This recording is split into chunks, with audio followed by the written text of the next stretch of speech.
پیغاری صاحب، ان کی اہلیہ محترمہ، ان کے دونوں بیٹے، ان کی فیملیز، ان کے بیٹے ثنا، اس کی فیملی، ان سب نے یہ خوبصورت اہتمام کیا ہے۔ آپ دیکھیں کہ ایک فیملی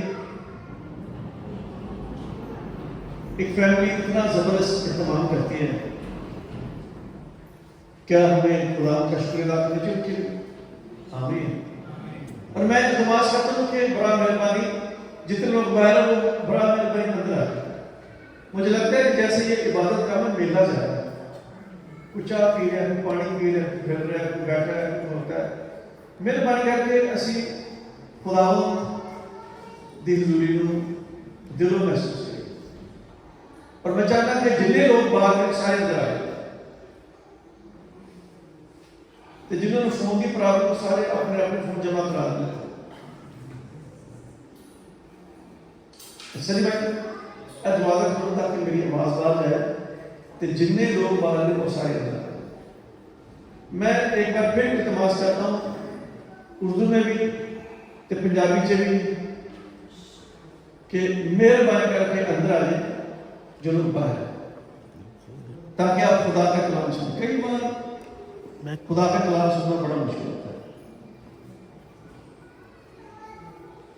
خدا کے کلام میں سے دیکھیں گے متی رسول کی معرفت خدا میں یسوع مسیح کی انجیل اس کا 16 باب اور 13ویں آیت سے لے کر 18ویں آیت تک ہم پڑھیں گے۔ لکھا جب یسوع کیسریا فلیپی کے علاقے میں آیا تو اس نے اپنے شاگردوں سے یہ پوچھا کہ لوگ ابن آدم کو کیا کہتے ہیں؟ انہوں نے کہا بعض یوحنا بپتسمہ دینے والا کہتے ہیں، بعض ایلیا، بعض یرمیا یا نبیوں میں سے کوئی۔ اس نے ان سے کہا مگر تم مجھے کیا کہتے ہیں؟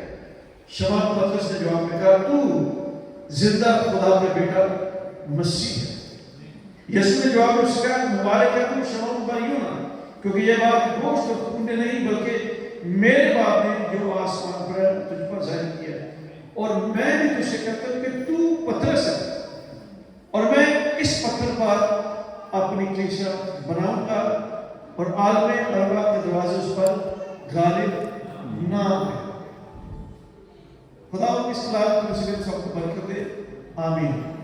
ہم ایک لمحے کے لیے دعا کریں گے، آنکھیں بند کریں گے، اور میں پھر یہ التماس کرتا ہوں جتنے لوگ باہر ہیں بڑا مہربانی اندر آ جائے، کافی شافی چڑھ دو، کافی ہو گیا، اندر آئے ہم دعا کریں۔ خدا ہم تیرا شکریہ ادا کرتے ہیں کہ تو اپنی کلام کے وسیلے ہمیں برکت دیتا ہے۔ تیرا کلام ہماری زندگی میں بہت سا پھل لے کر آئے، ہماری مدد کر، ہمارے رہنمائی کر، یسوع مسیح کے نام سے مانگتے ہیں، آمین۔ ایک بار پھر ہم پیغامی فیملی کا، ویسے دونوں ہمیں بھی اڈاپٹ کیا ہے اپنی فیملی میں، ہم آپ کا پھر بھی شکریہ ادا کرتے ہیں کہ آپ بڑی چاہت سے بلاتے ہیں کہ اسی کو اسے چاہت بناتے ہیں، اور جتنے پاسبان ہیں سب کے لیے خدا کا دل سے شکریہ ادا کرتے ہیں۔ کئی ناموں سے میں واقف نہیں، برا نام ہے، اگر آپ مجھے بتا دیں گے تو آپ کا نام لے کر شکریہ ادا کروں گا۔ بشپ صاحب کے لیے شکریہ، ان کو کافی عرصے کے بعد ملاقات ہوئی ہے، اور پاسٹر سرفراز رحمت صاحب، ان کی اہلیہ بہن جی، آپ کا شکریہ، پاسٹر منور صاحب، اور جتنے پاسبان ہیں، پاسٹر ڈورن چالی صاحب بڑی دنیا، انہوں کا شکریہ، اور جتنے لوگ دور نزدیک سے ہیں سب کا دل سے شکریہ ادا کرتے ہیں۔ عظیم کے لیے شکریہ، میں نے ریکویسٹ کی تھی کہ آپ عظیم صاحب کو کہیں کوئی ضرور ہے، اور عظیم بیٹے آپ کا بہت شکریہ، خدا آپ کو برکت دے۔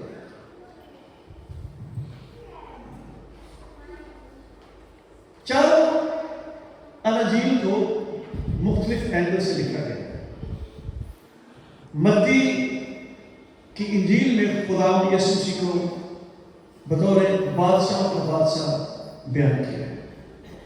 مرکز کی انجیل میں Jesus is presented as the servant, وہ کام کر رہے لوگوں کی ہیلپ کر رہے، اور لوکا کی انجیل میں خدا یسوع مسیح کو ابن آدم کے طور پر بیان کیا گیا، اور